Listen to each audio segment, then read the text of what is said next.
Buenos días, doctor y compañeros. Mis compañeros y mi persona vamos a presentar el síndrome de diabetes mellitus a cargo del doctor Javier Saavedra, del grupo 1 de hospital. La siguiente, por favor. La diabetes mellitus. Vamos a definirla como un conjunto de síndromes clínicos caracterizados por presentar hiperglucemia. Es decir, que va a ser secundario a un desequilibrio que sea en la secreción de insulina, que haya un desequilibrio en la acción de la insulina o en ambos. Vamos a decir que la diabetes mellitus va a haber una incapacidad de poder transportar glucosa hacia el interior de las células y es por eso que las células corporales van a van a privarse de energía para la descomposición de proteínas y de lípidos. La siguiente, por favor.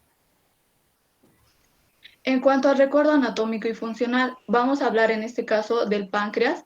Este es un órgano retroperitoneal ubicado en la cavidad abdominal con una longitud de 15 centímetros y un peso de 100 gramos. Va a tener dos funciones, que es la función exócrina y la función endocrina. En este caso vamos a hablar de la función endocrina, que está formado por un grupo de células que son los islotes de Langerhans. Este a su vez está formado por las células beta, que forman el 60% del grupo de células, las células alfa, que forman el 25%, y las células delta, que forman el 10%. Las células beta van a secretar lo que es la insulina. La insulina es una hormona que almacena glucosa en el interior de las células en caso de hiperglucemia. Las células alfa van a secretar el glucagón, que el glucagón es una hormona que va a liberar glucosa en casos de hipoglucemia. Las células delta secretan la somatostatina y la somatostatina tiene esa función de poder regular la actividad ya sea de las células alfa, las células beta o de ella misma, que es la célula delta. La siguiente, por favor. En cuanto a la clasificación de diabetes mellitus, vamos a ver que son 4: la diabetes mellitus de tipo 1, la diabetes mellitus de tipo 2, la diabetes mellitus gestacional y otros tipos de diabetes. La siguiente, por favor. En cuanto a la diabetes mellitus de tipo 1, la vamos a definir como una deficiencia absoluta de la secreción de la insulina. Esto se va a deber por la destrucción de las células beta en el páncreas. Forman el 5 al 10% de los casos de diabetes mellitus y es de tipo autoinmune debido a que se van a producir autoanticuerpos específicos donde el cuerpo no las reconoce como propia a las células beta y lo que causa es la destrucción de esta. Es por eso que hay una deficiencia en la secreción de insulina. Un pequeño porcentaje va a ser de tipo idiopático debido a que no se detectan anticuerpos y va a tener una causa desconocida. Y es frecuente en jóvenes y en niños, aunque se puede dar en diferentes edades. La siguiente, por favor. La diabetes mellitus de tipo 2. Este es un estado de resistencia a la insulina o se puede dar una pérdida progresiva en la secreción de insulina. En este caso, no hay una disminución en la secreción de insulina, sino que los órganos no van a responder de manera correcta a la insulina. No va a haber una sensibilidad del receptor con insulina. Se va a dar del 90 al 95% de los casos de diabetes mellitus y es frecuente en mayores de 35 a 40 años de edad. Las personas con sobrepeso, con sedentarismo, con alcoholismo, son predisponentes a presentar la diabetes mellitus de tipo 2 y es de tipo no autoinmune debido a que no hay una autoinmunidad que ataquen a las células beta. Está acompañado de anomalías metabólicas como la resistencia a la insulina, una alteración en la secreción de insulina y la producción creciente de glucosa por parte del hígado. En la siguiente, por favor. En cuanto a la diabetes gestacional, este es un grado de intolerancia a la glucosa que se va a dar durante el embarazo, entre las semanas del segundo y tercer trimestre. Se va a dar una resistencia a la insulina debido a que hay una producción de hormonas como la progesterona, la prolactina, el estrógeno, que van a ser antagonistas a la insulina, es decir, que van a inhibir ya sea su acción o la secreción de la insulina, de esta manera produciendo la resistencia. Va a afectar del 5 al 10% de las mujeres durante el embarazo. Es por eso que debe hacerse un diagnóstico y un tratamiento para evitar complicaciones en la madre y también una mortalidad y anomalías fetales como la acrosomía, la hipoglucemia. Y la mujer con diabetes mellitus gestacional tiene mayor riesgo a desarrollar diabetes mellitus de tipo 2. Es por eso que debe hacerse un seguimiento después del parto para tener una detección temprana. La siguiente, por favor. En cuanto a la diabetes, debido a otras causas, es un pequeño porcentaje de diabetes que se va a producir con otras condiciones y síndromes, como por ejemplo los defectos genéticos de la función de las células beta por mutaciones, que se da en niños y en adolescentes, también llamado síndrome de Modi. Están los defectos genéticos de acción de la insulina, las enfermedades del páncreas exócrino, como por ejemplo la pancreatitis, las neoplasias, traumatismos, las endocrinopatías, que se va a dar como la acromegalia, está también el síndrome de Cushing, hipertiroidismo. Las inducidas por químicos y fármacos como las glucocorticoides y las infecciones como la rubiola, la citomegalovirus y la coxsackie. Bien, buenos días a todos los presentes. Vamos a continuar con lo que son las funciones como tal de la insulina, ya que dijimos que esta pues es una hormona muy importante en el desarrollo de lo que es la diabetes mellitus. Entonces la insulina tiene sus principales funciones a nivel de 3 órganos importantes como son el hígado, el músculo y el tejido adiposo.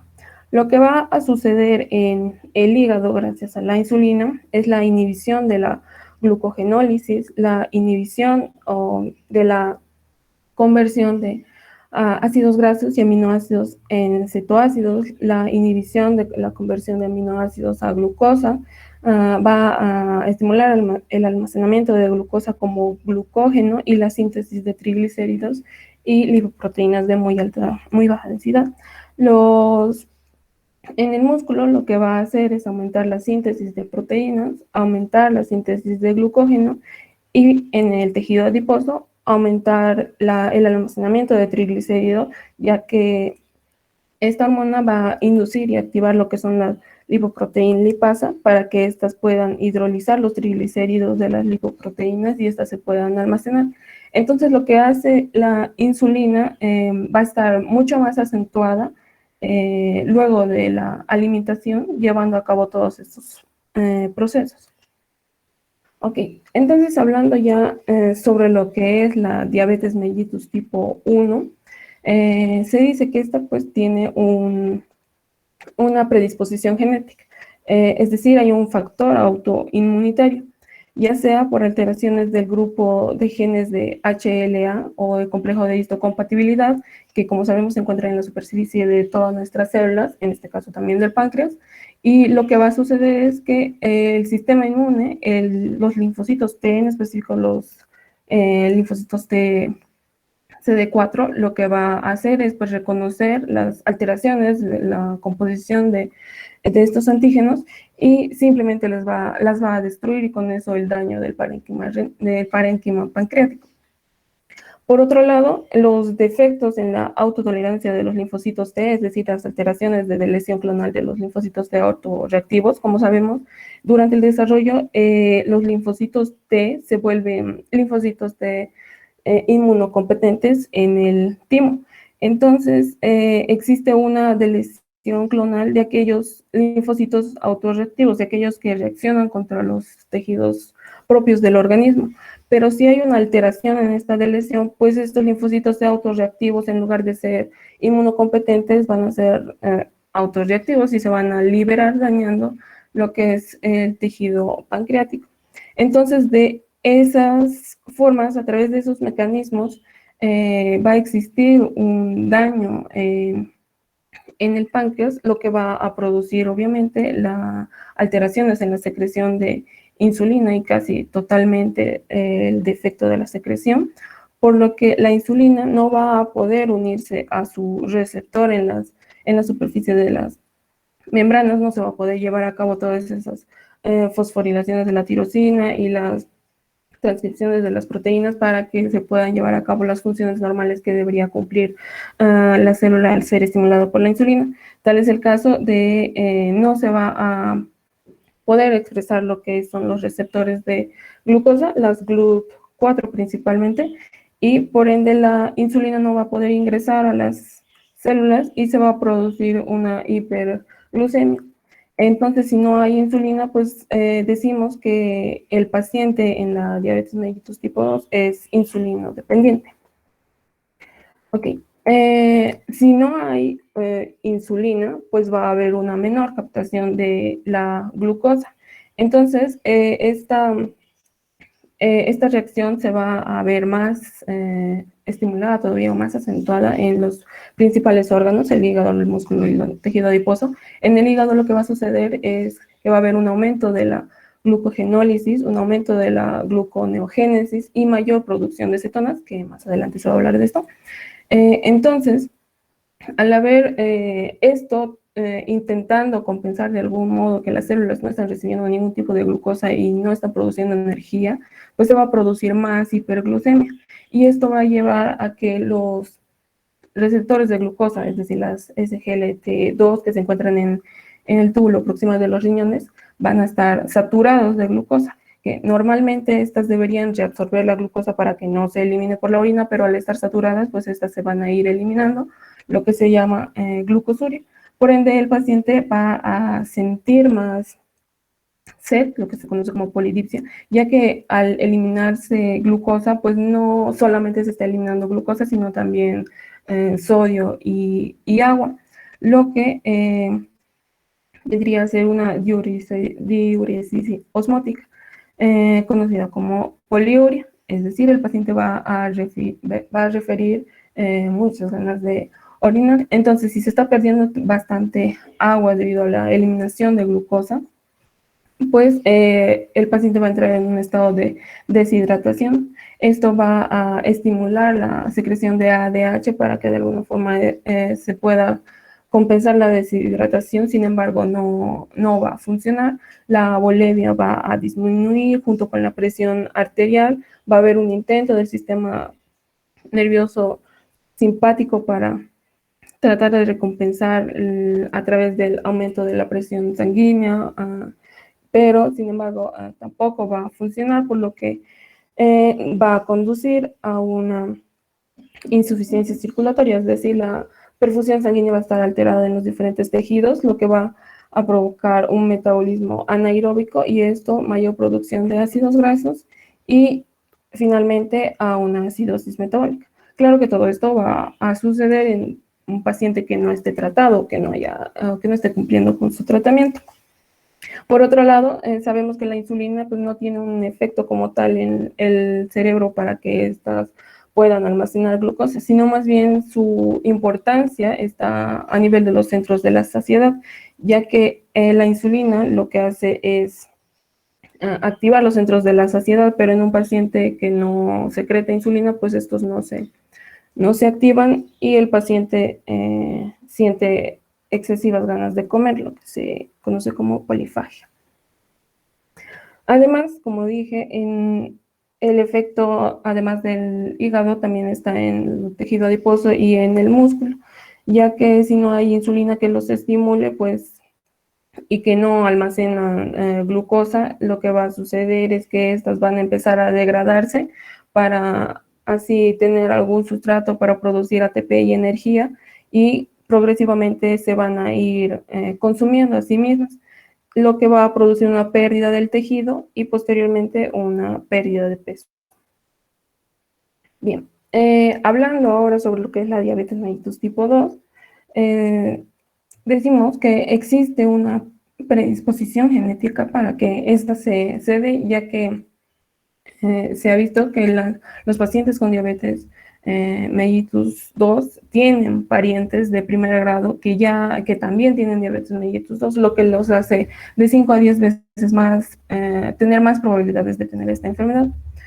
En los factores ambientales muy importantes, como principalmente la obesidad y el sedentarismo, que es donde generalmente se ven estas características en los pacientes, en este estado existe una lipotoxicidad, ya que al haber tanto consumo de alimentos, entre comillas, pues estas se van a ir, como sabemos, se almacenan en el tejido adiposo, pero si esta sobrepasa sus límites, van a ir a acumularse en otros tejidos como son el músculo, el hígado, incluso los islotes pancreáticos, lo que progresivamente va a conllevar a una resistencia a la insulina.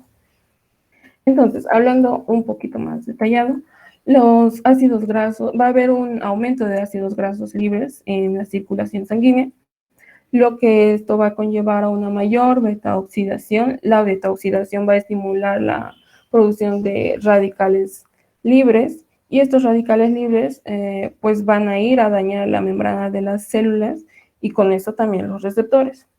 Otro aspecto que se va a dar en las personas con obesidad es la inflamación, ya que las personas con obesidad están presentan una inflamación crónica donde se va a liberar células inflamatorias e incluso citoquinas también muy importantes que van a evitar la correcta comunicación de la insulina con su receptor. Otro aspecto que se va a dar en las personas obesas es las adipocinas.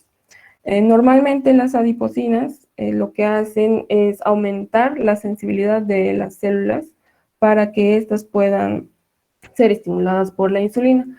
Pero en un estado de obesidad, pues las adipocinas van a estar alteradas, por lo que esta sensibilidad a los tejidos también van a estar alteradas, es decir, va a haber una disminución de la sensibilidad de los tejidos a la insulina, por lo que todos estos mecanismos de mayor cantidad de ácidos grasos libres, una inflamación crónica, las alteraciones de la adipocina nos van a conducir a una resistencia a la insulina, por lo que la glucosa no va a poder ingresar, no se va a poder almacenar y se va a producir una hiperglucemia. Por otro lado, los tejidos principales, el hígado, el tejido adiposo y el músculo, al no recibir lo que es la glucosa, porque presentan una mayor resistencia a la insulina que los demás órganos, entonces en el hígado lo que va a pasar es, va a disminuir la inhibición de la gluconeogenia endógena. Es decir, si antes la insulina si antes la insulina inhibía la gluconeogenia, es decir, almacena glucosa para que no se produzca más nueva glucosa, pues esta inhibición de la producción de nueva glucosa va a estar inhibida, por lo que va a haber una mayor glucemia en ayunas, una hiperglucemia en ayunas.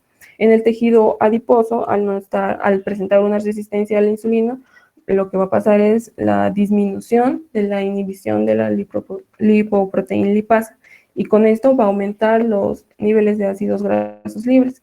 En el músculo va a disminuir la captación de glucosa y síntesis de glucógeno, por lo que va a haber una hiperglucemia postprandial, ya que esta se da principalmente después de las comidas.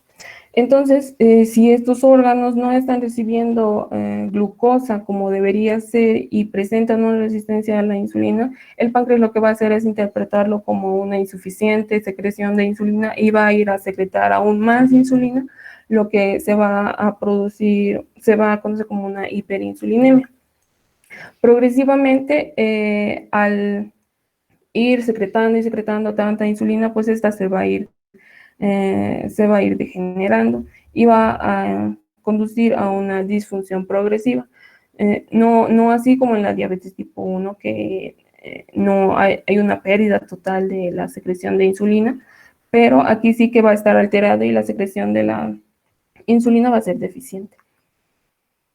Bien, como resumen, los aspectos que nos van a conducir a una hiperglucemia y los órganos que van a estar involucrados, en el caso del páncreas, la disminución de la secreción de la insulina, como hemos visto en diabetes tipo 1 y tipo 2, la disminución de los efectos de la incretina, que es una hormona secretada por el tubo digestivo que normalmente lo que hace es aumentar o estimular la secreción de insulina, y si no hay esta hormona, pues no se va a poder estimular la secreción de insulina. El incremento de la lipólisis también nos lleva a una hiperglucemia. El incremento en la reabsorción de la glucosa por parte de los receptores SGLT2, la resistencia a la insulina de parte de los órganos, el incremento de la secreción del glucagón y el aumento de la producción hepática de glucosa también nos llevan a una hiperglucemia, y las disfunciones de neurotransmisor como la adrenalina, que sabemos que estimula las células beta pancreáticas para que se secrete insulina, también va a contribuir para que se dé una hiperglucemia.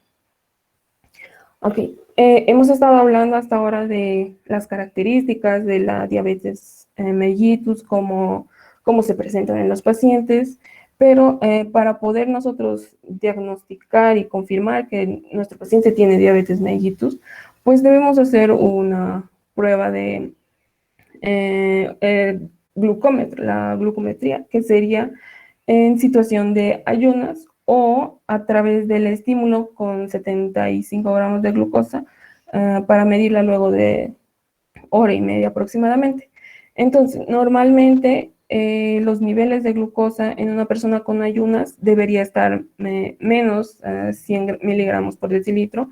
En una persona con estímulo luego de la hora y media debería estar menor a 140 miligramos por decilitro, y ya estaríamos hablando de una prediabetes cuando la glucemia se encuentra entre 101 y 125 miligramos por decilitro, y cuando se encuentra en 141 a 199 miligramos por decilitro luego del estímulo, y estaríamos frente a un paciente con diabetes mellitus confirmado si esta presenta niveles de glucosa mayor a 126 miligramos por decilitro, y luego del estímulo, luego de la hora y media, mayor a 200 miligramos por decilitro. Entonces, de esta forma, nosotros confirmamos que nuestro paciente es diabético.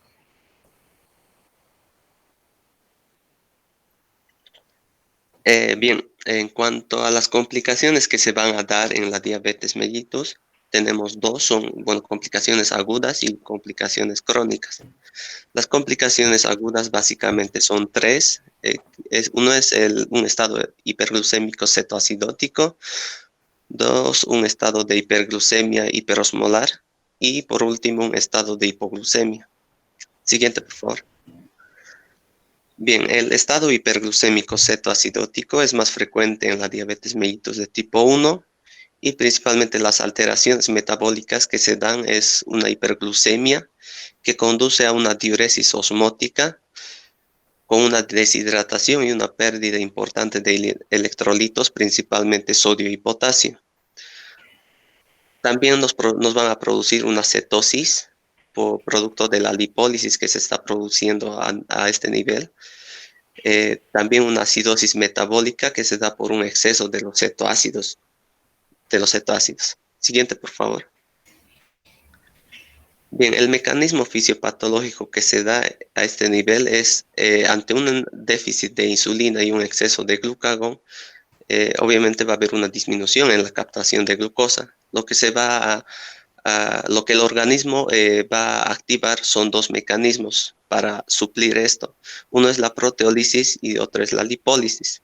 La proteólisis básicamente es la utilización de las proteínas, principalmente del tejido muscular, que los va a convertir en aminoácidos y los va a mandar a un proceso de gluconeogénesis, a su vez, de igual manera con la lipólisis, que es, por la lipólisis se genera dos componentes, uno que es el glicerol y otros ácidos grasos libres. Entonces, entre los aminoácidos y el glicerol entran en la gluconeogénesis, que nos va a producir glucosa 6-fosfato. Esto genera un estado de hiperglucemia que va a ocasionar una diuresis osmótica con una pérdida de agua importante de agua y de electrolitos, y que si esto no es tratado a tiempo, el paciente va a entrar en una etapa de deshidratación. En cuanto a los ácidos grasos libres, estos se convierten en cetonas. Estas cetonas provocan una acidosis metabólica, que es un principal depresor del sistema nervioso central, y que de igual manera, si no se trata a tiempo, el paciente puede entrar en coma. Siguiente, por favor. Las manifestaciones clínicas que va a presentar el paciente van a ser que va a producir grandes cantidades de orina, que se conoce como poliuria. Va a tener una sed intensa, que se le conoce como polidipsia, y también va a presentar náuseas, vómitos, fatigas, un aliento de tipo algo afrutado que va a presentar por los cetoácidos que está generando su organismo, una hipotensión, taquicardia y una respiración de Kussmaul, que se caracteriza principalmente por respiraciones profundas y forzosas. Siguiente, por favor. La otra complicación aguda es un estado hiperglucémico hiperosmolar. Esta es más frecuente en la diabetes mellitus de tipo 2, y las alteraciones metabólicas que van a ocurrir a este nivel es un estado de hiperglucemia que va a subir por encima de los 600 miligramos por decilitro, una hiperosmolaridad con una deshidratación y ausencia de acidosis debido a los cuerpos cetónicos que está produciendo el organismo, y también déficits sensoriales, principalmente por el daño al componente nervioso.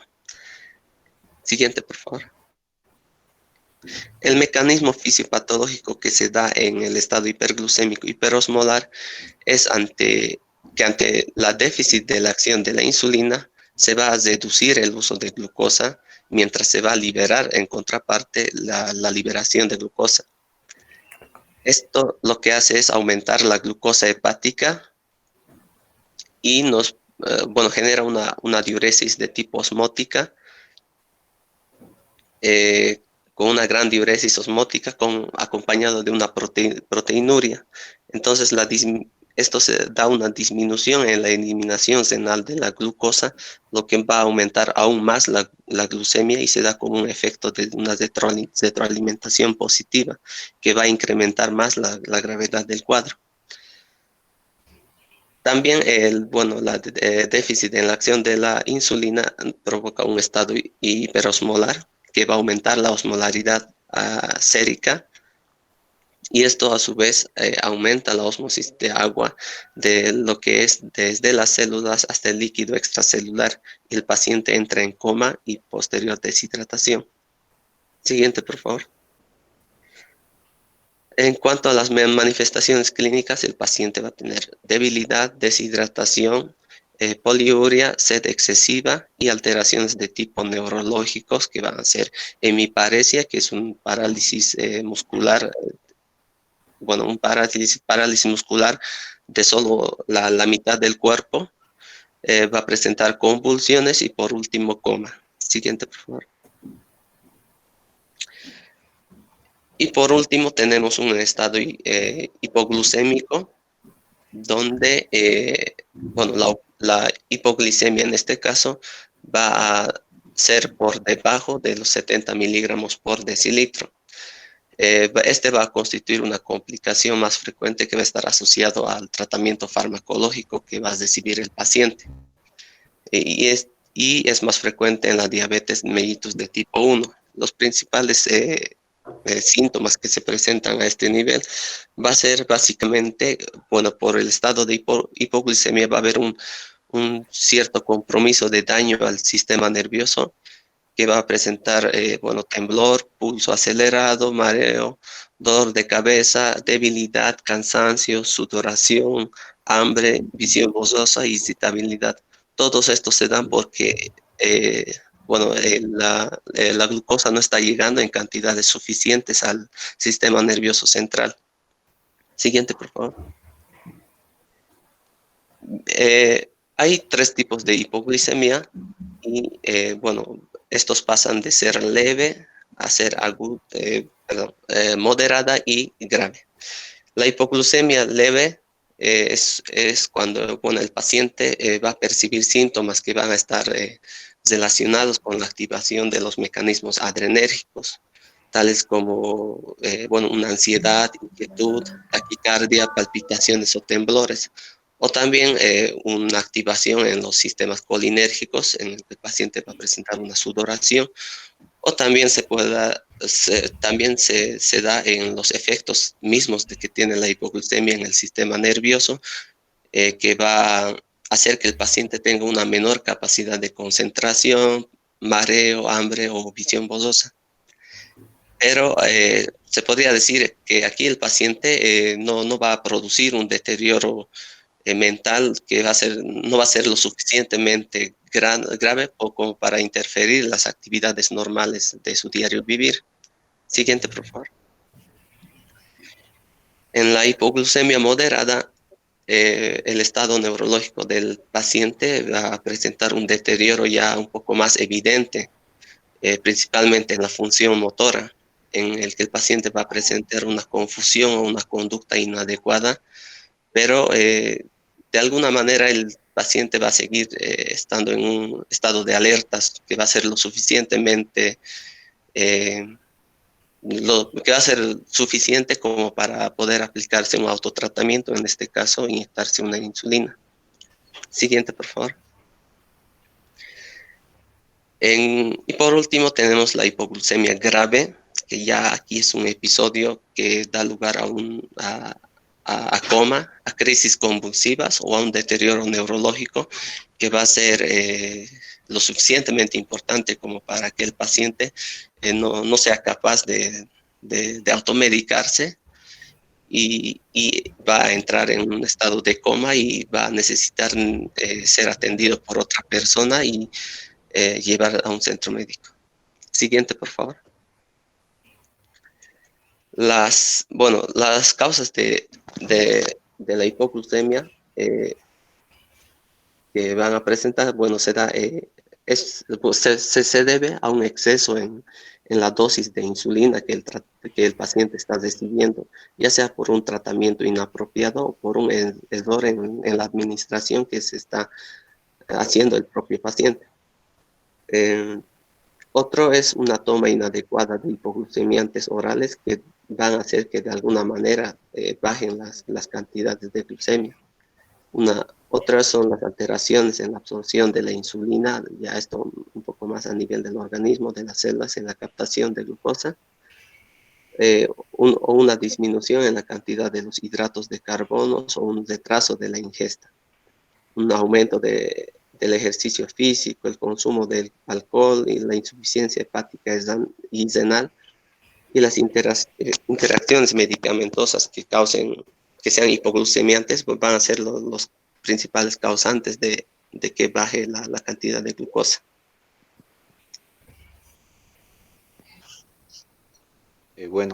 Seguimos con las complicaciones crónicas. Cuando hablamos de estas complicaciones, generalmente tenemos que saber cuándo buscarlas. En la diabetes tipo 1, las podemos buscar dentro de 5 años luego del diagnóstico.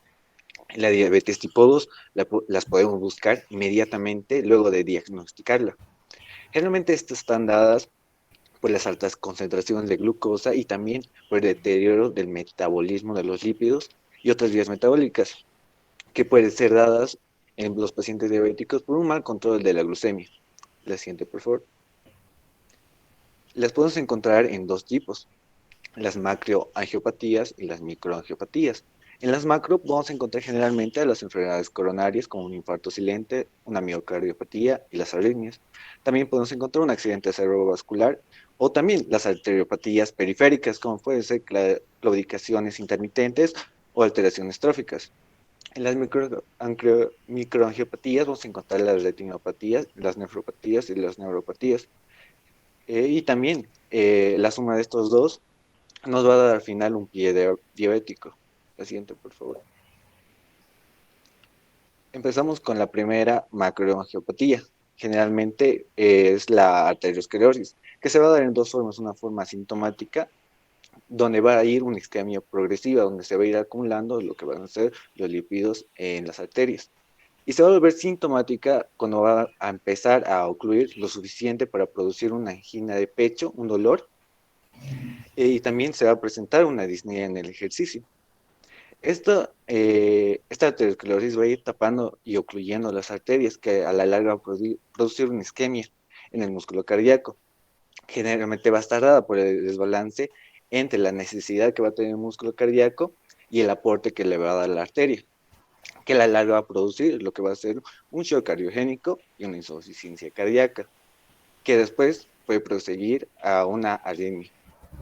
Generalmente esta es la principal causa de mortalidad en los diabéticos, que puede causar una muerte súbita. Acá abajo en la derecha podemos recordar lo que es una aterosclerosis. Generalmente está dada por el acúmulo de las lipoproteínas de baja densidad en la capa íntima de las arterias. Estas van a generar factores quimiotácticos que van a llamar a los monocitos, que al llegar ahí se van a diferenciar de macrófagos, van a fagocitar a los lipoproteínas de baja densidad y a la vez estas células se van a saturar con los lípidos y se van a convertir en células espumosas. Estos van a generar más señales que van a llamar a los linfocitos y van a proseguir a la fibrosis, o sea, a llamar a más colágeno y también a la progresión de las células de los músculos lisos, que va a proseguir a formar un ateroma. La siguiente, por favor. Seguimos hablando de las arteriopatías periféricas y también son dadas por la aterosclerosis generalmente en los miembros inferiores. ¿Y cómo se van a presentar? Generalmente va a tener un componente isquémico, o sea, la piel se va a volver demasiado fría, pálida, y también va a presentar lo que va a ser el dolor. Otra es el accidente cerebrovascular, que generalmente está dado por una hipercoagulabilidad, o sea, se van a presentar los émulos que van a ir hacia las arterias cerebrales, o también puede ser por la aterosclerosis, un aumento de lípidos en la capa íntima. ¿Y cómo se van a presentar? Generalmente se va a presentar por una falta de sensibilidad en la movilidad de los miembros, cefalea, dificultad al hablar, vértigo y también la pérdida de la visión. La siguiente, por favor.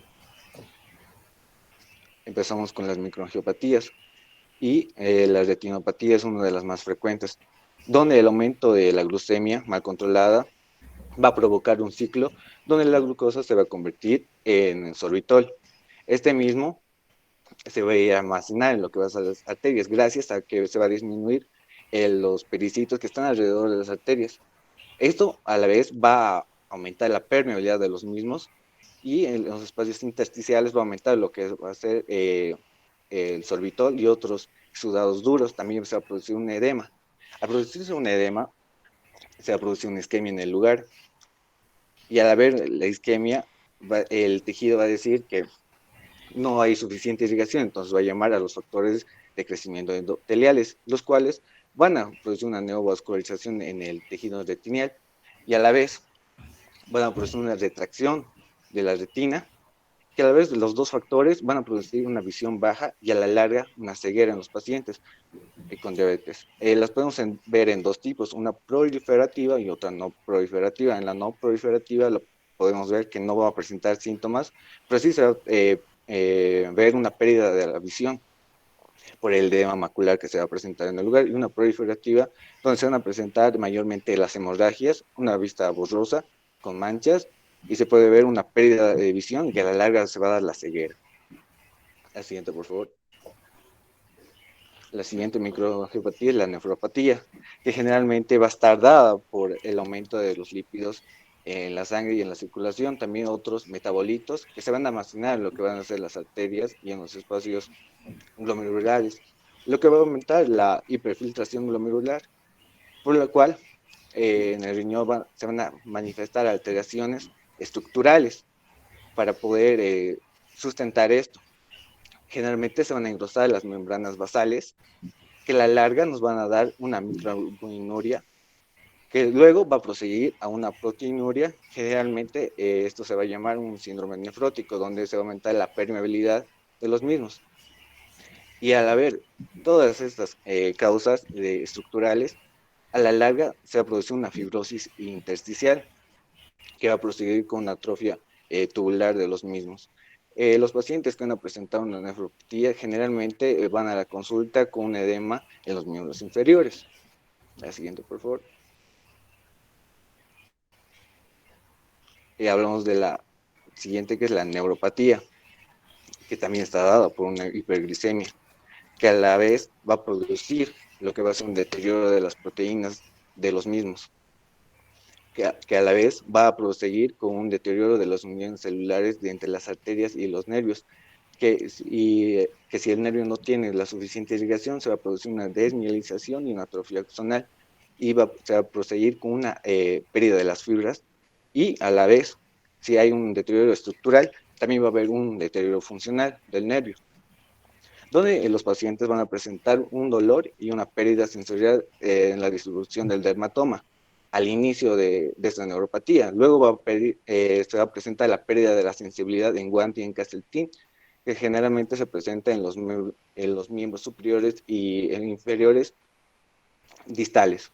Y también se va a perder una debilidad periférica leve y la ausencia de reflejos. Las podemos ver en tres tipos: una neuropatía sensorial, una motora y una visceral. En la sensorial, como ya mencionamos, la pérdida de sensibilidad en los miembros inferiores generalmente. Una neuropatía motora es la pérdida de los movimientos y de las acciones y de los reflejos de los miembros. Y una neuropatía visceral generalmente es dada por una mal función de lo que va a ser los órganos internos, como puede ser a nivel cardiovascular y gastrointestinal. La siguiente, por favor. Ahora hablamos del pie diabético, que es la suma de los dos, de las macro y de las microangiopatías, que nuevamente lo mencionamos, es por el aumento de la hiperglicemia, que a la vez que no va a existir en estos miembros lo que va a ser la sensibilidad como normalmente debe existir, y se puede producir un trauma. Al producirse un trauma y el paciente no lo siente, puedes proseguir. Y también como mencionamos en la nefropatía, podría haber un aumento de lo que sería líquido en espacios intersticiales, generalmente llamado edema en los miembros inferiores, lo cual va a aumentar lo que va a ser líquido, y también va a aumentar la progresión de lo que podría ser una infección, porque al haber mucha agua es el sitio indicado para una infección. Y a la vez que se produce esta infección y que no siente el paciente, se va a producir una necrosis en los lugares, también dada por una mala inmunología que se va a presentar y también por la hiperglucemia, y a la larga puede producir una amputación de los miembros. ¿Y cómo se presentan antes de que se produzca esta amputación? Los pacientes generalmente al inicio van a presentar una hiposensibilidad en los miembros inferiores, también un dolor en los pies y en las piernas, y que generalmente presentan lo que es el hormigueo, entumecimiento y un ardor en los miembros inferiores. Son los síntomas característicos al inicio de presentar un pie diabético. Bueno, eso Bien, sería con todo. eso estaríamos terminando, concluyendo el tema. Muchas gracias a todos. Sí, antes de que se retiren, simplemente felicitar por la exposición. Es un tema bastante amplio que se lo he intentado dar en casi una hora.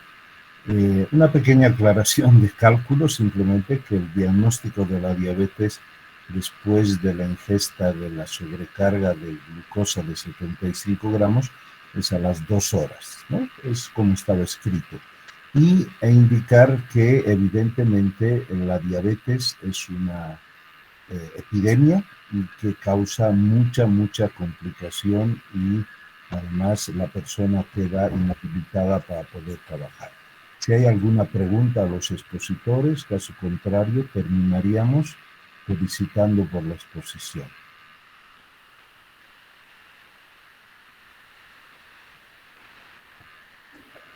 Muy bien, muchísimas gracias entonces y buenos días.